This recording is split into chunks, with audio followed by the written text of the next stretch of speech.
Yahoo! Hello, hello, hello mga masters at mga ka-G! Good morning, good morning, good morning, good morning po sa inyong lahat dyan sa Pilipinas at sa buong Asian countries. At kung saan man kayong lupalop ng ating daigdig, ay hayaan nyo muna kami ni G na batiin po kayo ng good morning, good noon, good afternoon, good evening, at good night na po sa mga ready ng matulog. At welcome aboard sa ating G and Daddy Health and Lifestyle Tips. Ngayon po ay araw ng Miyerkules at continue pa rin natin yung topic natin about vitamin C. Kahapon po ay nag-define na po tayo, definition at functions po ng vitamin C at nagbigay na po tayo ng konting mga benefits. And syempre, continue natin yung mga benefits ng vitamin C. I hope po ay nakikinig po kayo at may natutunan po kayo sa ating lectures. Kasi po ito po ay aking talagang ginagawa everyday dahil po para sa ating knowledge din po at makakadagdag din po tayo sa mga knowledge natin, di ba? I hope na nakikinig po kayo at hingin ko muna ang inyong 12 minutes at syempre volume on po. Ha? Kung nakaka-volume on po kayo ngayon, ay muna kayo. Magkaway-kaway muna kayo dyan sa baba para malaman ko pong nakikinig kayo. Syempre, pag hindi kayo nakikinig, sige nga, kung nagbo-volume on kayo, i-click nyo po ang heart emoji. Heart emoji po pag kayo ay nakikinig. Pag hindi po kayo nakikinig, pag hindi po kayo nag-heart emoji, ibig sabihin po niyan ay nakamute po kayo. Hahay, dagot kayo dyan. Alright, so let's proceed to our topic. Ang topic po natin ngayon, continue natin yung benefits ng vitamin C. Siyempre, ito na po tayo. So meron po silang debate or meron po silang mga arguments na ang iba po ay hindi naniniwala ng vitamin C daw po ay nakakatulong po sa colds. 'Di ba? Sa colds or 'di ba sa sipon at lagnat. Yung kataro po ang ibig sabihin niya ng colds, common colds. If you start taking vitamin C religiously, ibig sabihin ay walang mintis at continuous po yan, sinusunod mo talaga. Ibig sabihin ng religious days, ganun ay sinusunod mo talaga. Wala kang mintis. At the start of cold and flu season, it might be futile. So, pwede yun. Okay? So, pwede po siyang makakatulong po siya. There is still a debate amongst doctors as to whether vitamin C actually prevents a cold. So, yun po, kasi alam mo naman mga doktor, alam naman po sila ay marami silang mga gusto talagang i-prove, gusto sila talagang may papalitan, may baguhin. So, Western medicine is more about scientific, di ba? And, of course, proving something. May mga theories po sila. And so, medyo nakakalito din po siya kung saan ka po talaga makikinig. Yun ang problema dyan. Kung saan ka makikinig. Kasi hindi naman, kasi hindi siya constant. Papaiba-iba po sila. Luckily, it still serves a purpose. Taking vitamin C before a cold, kung umiinom ka ng vitamin C bago po yung cold, is shown to decrease the length and severity of it. Okay, so kung umiinom ka na talaga ng vitamin C bago ka pa po nagkaroon ng colds, di ba?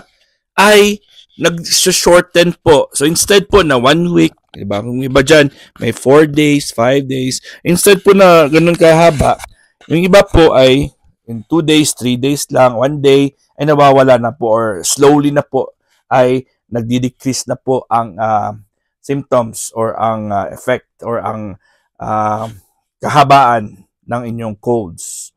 Okay? But it is not to help once the cold has set in. So, hindi po siya gamot, di ba? Na kung meron kang colds or meron kang flu, ay pag ininom mo si vitamin C, ay mag-expect ka na mawawala yung iyong colds. Okay? So, ano po siya? Prevention talaga or tinutulungan kanya talaga na hindi lumala ang iyong colds. You know? So, dapat inumin po siya or religiously po na iniinom mo siya na wala ka pang problema. Diba? Na wala ka pang health, wala ka pang colds. Okay? So, ito pa. Next natin. It was documented hundreds of years ago. Scurvy. Ayun, paano? Scurvy, di ba? Scurvy was an illness. Anong spelling ng scurvy? Ano pong scurvy, mga masters? So, scurvy, okay? Scurvy was an illness. Sakit po yan. Ang scurvy. Sandali po ang aking tripod po ay hindi po siya pag ginagalaw ko po ay umiiba din po yung position niya. Okay? Scurvy was an illness that most sailors faced from lacking fruits and vegetables. So, di ba mga sailors natin, mga seaman, hindi ko nadadagdagan yan. Basta seaman lang. Okay, so, di ba yung mga seaman po natin, lalo na po yung mga Pilipino na mga seaman, congratulations at kudos po sa inyong lahat. Dahil po sa inyong pagiging OFW nyo po at pagiging seaman nyo, ay malaking tulong po sa Pilipinas. Ayan. Basta wag lang manloko ha. Sabi ko na talaga. Alright. For a long time, no one knew how to treat it.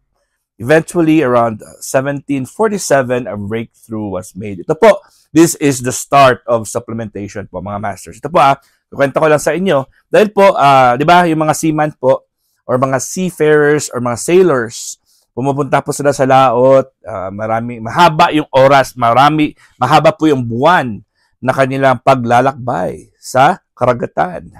At siyempre kung ano po yung mga pagkain po sa loob ng kanilang barko, siyempre kung mayroong vegetables, yun ang uunahin nila. Diba? Siyempre yun na masisira yan pag hindi na kinain agad eh. So, sa mga first few days, weeks, and months, yung kakainin po nila, yung mga gulay. Eventually, pag humaba na, pag medyo yung kanilang biyahe po ay nasa kalagitnaan, halimbawa 6 months, 7 months, syempre hindi tayo mag-expect na may mga gulay pa natitira. And we're speaking about 1747 po. Diba? So, ano ba ma-expect mo? Mga around 5 months, 6 months, 7 months, yung kinakain po nila is puro na lang karne or isda. Kung ano yung mga isda na nabingwit nila dyan, or yung mga frozen na mga karne. Yun na po yung kanilang kakainin dyan. Diba? So, pagbalik po nila sa lupa, pagkatapos po na lang ng contract nila, nanonotice po ng kanilang mga families na iba na po yung kulay ng kanilang balat. Parang ang, pale na yung mga skin nila. So, hindi na po sila glowy, hindi na po sila pinkish or mapula-pula. At syempre, yung iba sa kanila, yung mga mata nila ay sunken. Parang ang lalim ng kanilang mga mata.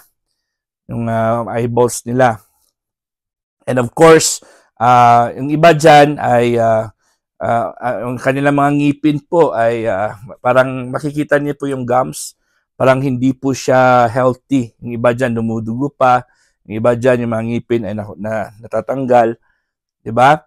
So, yun po ang scurvy. So, hindi po nila alam kung anong nangyayari sa mga seaman, mga seafarers na yan, until such time that they really tried to figure out. And ito po ang tinatawag na outbreak. The breakthrough was made. A doctor was successful in treating 12 sick sailors with citrus fruits. So, it was the only effective treatment and eventually gave sailors the nickname limey. This came from sucking on lime through their voyage to prevent the illness. Yun, di ba? So, nagsasak po sila ng lime. Pero, mayroon na tayong mga stories po dyan na that's when they started making powders out of, they do dry freezing. May pinaprocess po sila ng mga gulay po ay pinaprocess po nila at tinalagay po sa capsules. Ayan po, pinapatake na nila. So, slowly but surely. And then, eventually, yun po ang start po ng tinatawag nating supplementation. Yung iniinom natin ng mga capsules na yan, na mga tinatawag nating supplements. Diba?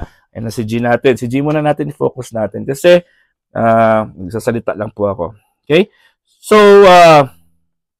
doon po, isa sa mga story po yan ng supplementation. Kung bakit ganoon. Okay. Ang vitamin C daw ay shown to prevent cancer.